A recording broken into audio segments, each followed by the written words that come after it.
নমস্কার বন্ধুরা, তোমাদের সবাইকে স্বাগত জানাই স্বাদের ঠিকানায়। আজকে তোমাদের সঙ্গে একদম একটা চটপটা রেসিপি শেয়ার করব। সন্ধেবেলা বাচ্চারা কিছু খাওয়ার বায়না করলে বাড়িতে যদি এরকম একটা আলু থাকে বেশ বড় সাইজের, তাহলে আর চিন্তা করতে হবে না, বানিয়ে ফেলা যায় অতি সহজেই একটা চটপটা রেসিপি, যেটা খেয়ে বাচ্চা থেকে বড় সবাই খুব খুশি হয়ে যাবে। তো প্রথমেই বেশ বড় সাইজের একটা আলুকে আমি সেদ্ধ করে নিয়েছি, দুভাগ করে অর্ধেক করে কেটে সেদ্ধ করে নিয়েছি। এবারে এই আলুর যে পেছনের গোলাকার অংশটা, সেটা এরকমভাবে কেটে একটু ফ্ল্যাট করে দেবো, যাতে এটাকে এরকমভাবে বসানো যায় একটা প্লেটের ওপরে বা যে কোনো পাত্রের ওপরে, যাতে বসানো যায়। এরপরে আমি এর ভেতরের অংশটাকে স্কুপ করে বাইরে বের করে নেব, যাতে একটা বাটির মতন পোর্শন তৈরি হয় আলুর ভেতরে। আমি একটা আলুর বাটি বানাতে চলেছি।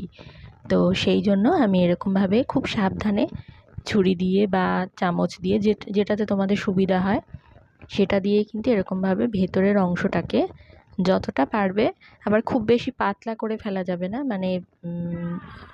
দুই ধার বরাবর কিন্তু খুব বেশি পাতলা করে ফেলা যাবে না, একটু মোটা থাকবে চারিপাশ, সেরকমভাবে কিন্তু ভেতরের বেশ খানিকটা আলু আমি বের করে নেব। আর এই আলুটাকে কিন্তু আমি কাজে লাগাবো, যে বের করে নেওয়া আলুটা, সেটাকে কিন্তু আমি অবশ্যই কাজে লাগাবো। তো দেখো, আমি এরকমভাবে কিন্তু ভেতরের অংশটা যতটা সম্ভব পেরেছি বের করে নিয়েছি, নিয়ে এরকম একটা বাটির শেপ দিয়েছি। তো একটা আলুর বাটি তৈরি হয়ে গেল। এইবারে যে আলুর বাটিগুলো তৈরি করলাম সেগুলোতে একটু সামান্য নুন মাখিয়ে রাখছি, সামান্য, খুবই সামান্য পরিমাণে একটু নুন মাখিয়ে রাখলাম বাটিগুলোকে আমি ভেজে নেব তেলে, হালকা করে একটু জাস্ট। এটা সেদ্ধ করাই আছে মোটামুটি, একদম খুব নরম করে সেদ্ধ করবে না, হালকা একটু সেদ্ধ করবে করে এবার এটাকে আমি তেলে ভেজে নেব। তার আগে আমি যে ভেতরের অংশটা বের করে নিয়েছিলাম আলুর, সেটাকে টুকরো টুকরো করে কেটে একটা পাত্রের মধ্যে নিয়ে নিয়েছি। এর মধ্যে দিয়ে দিলাম শশা কুচি, বেশ খানিকটা পরিমাণে শশা কুচি দিয়েছি। এরপরে দিয়ে দিচ্ছি টমেটো কুচি। এর মধ্যে যত বেশি উপকরণ দেবে তত কিন্তু টেস্টটা ভালো হবে। দিয়ে দিলাম পেঁয়াজ কুচি, ঠিক যেভাবে আমরা আলু কাবলি মাখাই সেরকমভাবে আমি কিন্তু এর মধ্যে জিনিসগুলো দিতে থাকছি, তোমরা লক্ষ্য করলেই বুঝতে পারবে। কাঁচা লঙ্কা কুচি দিয়ে দিলাম, লঙ্কার পরিমাণটাও নিজেদের পছন্দ মতন দেবে। দিয়ে দিচ্ছি ধনে পাতা কুচি। এবারে এর মধ্যে কিছু গুঁড়ো মশলা অ্যাড করব। গুঁড়ো মশলা বলতে বাড়িতে সবসময় যেরকম থাকে সেই অনুযায়ী আর কি। এখানে ভাজা জিরের গুঁড়ো আমি দিয়ে দিচ্ছি। এরপরে দিয়ে দিচ্ছি লবণ, বিট লবণ থাকলে সব থেকে ভালো হয়, এটা এমনি নর্মাল ভাজা লবণ দিলাম আমি। এরপরে দিয়ে দিচ্ছি একটুখানি লঙ্কার গুঁড়ো, ঝাল লঙ্কার গুঁড়ো। ঝালের পরিমাণটা কিন্তু আবারও বললাম আন্দাজ অনুযায়ী দেবে। এখানে আছে একটুখানি চাট মশলা না থাকলে আমচুর পাউডারও দিতে পারো। এবারে এই সমস্ত যে উপকরণটা, এটাকে আমি খুব ভালো করে মেখে নেব, মিক্স করে নেব, একটু হালকা করে মিক্স করে নেব। তো এই যে বললাম, এর ভেতরের যে উপকরণগুলো, এটা তোমরা তোমাদের পছন্দ মতন দিতে পারো, বাচ্চারা যেটা খেতে পছন্দ করে আর কি। এখানে গ্রেট করা ডিম সেদ্ধ দিতে পারো, তাহলে কিন্তু আরও ভালো লাগবে, বেশ একটা স্বাস্থ্যকর ব্যাপারও চলে আসবে। তো মোটামুটি এটা মাখানো হয়ে যাচ্ছে। আজকের এই রেসিপিটা কিন্তু খুব বেশি তেল মশলার ব্যাপার নেই, খুব বেশি তেল লাগবে না, রান্না করারও খুব একটা ব্যাপার নেই, একদম নর্মাল বাচ্চারাও বানাতে পারবে। তো সেই জন্য আজকের এই রেসিপিটা আমি তৈরি করেছি ছোট্ট বন্ধুদের জন্য।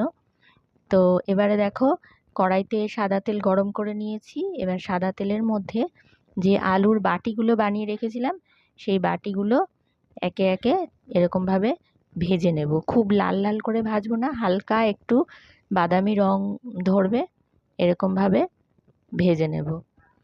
এখানে আমি কিন্তু একটাই আলু নিয়েছি, বেশ বড় সাইজের আলু, সেই জন্য আমি একটা আলুই নিয়েছি দুই ভাগ করে। আর যদি তোমাদের মনে হয় একটু বেশি করে বানাবে, তাহলে একটু বেশি করে আলু দিয়ে বানাতে পারো। তো এবারে দেখো, আলুগুলো তো মোটামুটি ভাজা হয়েই গেছে, আলুটা তো সেদ্ধই করা অলমোস্ট, সেই জন্য জাস্ট একটু কালারটা চেঞ্জ করার জন্য একটু, যাতে বাচ্চারা খেয়ে মানে দেখেও একটা ব্যাপার আছে, দেখেও ভালো লাগবে, এরকম যাতে পর্যায়ে চলে আসে সেই রকমভাবে আমি কিন্তু ভেজে নিয়েছি বেশ একটু গোল্ডেন ব্রাউন করে। এইবারে এই যে বাটিটা যে হলো, আলুর বাটিটা, ভাজা বাটিটা, তার মধ্যে আমি এই যে আলুর পুরটা বানালাম সেই পুরটা কিন্তু ভরে দেব পর্যাপ্ত পরিমাণে, মানে একটু ভরে ভরেই দেব। আর জায়গাটা যেহেতু অনেকটাই কম আর আলুর পুরের মধ্যে আমি অনেক কিছু দিয়েছি, সেই জন্য সবগুলো আমি ভরা যাচ্ছে না ওর মধ্যে, আলুর মধ্যে। তো যতটা সম্ভব হয়েছে ভরে দেবে। তারপরে এইবারে ওপর থেকে যে টপিংস যেটাকে বলে, সেইটা তোমরা যে কোনো কিছু, চাটনি বা টক দই বা যে কোনো কিছু দিয়ে তোমরা এটাকে সাজাতে পারো ওপর থেকে। তো নর্মাল আমার বাড়িতে যেটা ছিল, টক দই ছিল, তেঁতুলের চাটনি বানিয়েছিলাম, তো সেটা দিয়েই কিন্তু আমি এটাকে সাজিয়ে দিয়েছি। যতটা ভালো সুন্দরভাবে সাজাবে, ডেকোরেট করবে, ততটাই কিন্তু এটা বেশি লোভনীয় হবে আর দৃষ্টি আকর্ষণ করবে, বাচ্চারা খেতেও পছন্দ করবে। তো মোটামুটি দেখো আলুর যে পুরটা সেটা দেওয়া হয়ে গেছে। এবারে আমি ওপর দিয়ে তেঁতুলের চাটনি দিয়ে দিচ্ছি। এখানে এই যে তেঁতুলের চাটনিটাও আমি বাড়িতে বানিয়ে নিয়েছি। তেঁতুলটাকে গরম জলে ভালো করে সেদ্ধ করে তারপরে এর মধ্যে মানে বীজগুলো ফেলে দিয়েছি। এর মধ্যে পরিমাণ মতন লবণ, সামান্য একটু চিনি আর একটু ভাজা মশলা দিয়ে আমি এটা বানিয়েছি। এবারে দিয়ে দিচ্ছি টক দই। টক দইটাও মানে ঘরে যেমন টক দই আমরা কিনে আনি বা বাড়িতে বানানো টক দই হলেও কোনো অসুবিধে নেই, একটু ফেটিয়ে নিতে হবে। ফেটিয়ে নিয়ে তারপরে আমি টক দইটা দিচ্ছি। টক দইয়ের মধ্যে কিন্তু কিছু মেশানো নেই, একদম শুধুমাত্র টক দইটাই দিচ্ছি। এবারে ওপর থেকে আবারও খানিকটা তেঁতুলের চাটনি দিয়ে দিচ্ছি, বেশ একটা কালারফুল ভাবও আসবে এতে। আর এবারে কিছু মশলা অ্যাড করছি, ওই একই মশলা, এখানে ভাজা জিরের গুঁড়ো দিয়ে দিলাম 2 কাটুরি। এটাকে আমি নাম দিয়েছি আলুর কাটুরি চাট, যেহেতু এটা কাটুরির মতন শেপটা এসেছে। ওপর থেকে একটু ভাজা লবণ ছড়িয়ে দিচ্ছি সামান্য পরিমাণে। আর এরপরে এর ওপরে আমি দিয়ে দেব একটুখানি ঝুরি ভাজা দিয়ে দিচ্ছি ওপর থেকে, ঝুরি ভাজা, বাদাম ভাজা, এগুলো ওপর থেকে দিয়ে দিচ্ছি। তাহলে এটা অনেক বেশি টেস্টি লাগবে খেতে। আর ওই যে বললাম, দেখতেও ভালো লাগবে। যে কোনো খাবার জিনিস দেখতে ভালো লাগলে মানে আগে দর্শনধারী পরে গুণবিচারী। খেতেও যেমন ভালো হতে হবে, দেখতেও কিন্তু ভালো হতে হবে। ওপর থেকে চাট মশলা একটু ছড়িয়ে দিলাম। এখানে ওই যে বললাম আমচুর পাউডারও তোমরা চাইলে দিতে পারো, চাট মশলা যদি না থাকে। তো আমাদের যে আলু কাটুরি চাট বা আলুর বাটি চাট একদম তৈরি হয়ে গেছে। এখানে কিন্তু গ্যাসের ব্যবহার, মানে আগুনের ব্যবহার, তেলের ব্যবহার খুবই কম। সেই জন্য আমি বলেছিলাম আমাদের ছোট্ট বন্ধুরা, পরিবারের ছোট্ট সদস্যরাও কিন্তু অনায়াসেই এটা বানিয়ে ফেলতে পারবে। একটু বড়দের সাহায্য পেলেই ওরা বানিয়ে ফেলতে পারবে। তো রেসিপি ভালো লাগলে লাইক, সাবস্ক্রাইব আর কমেন্ট করতে একদম ভুলো না। সবাইকে অসংখ্য ধন্যবাদ।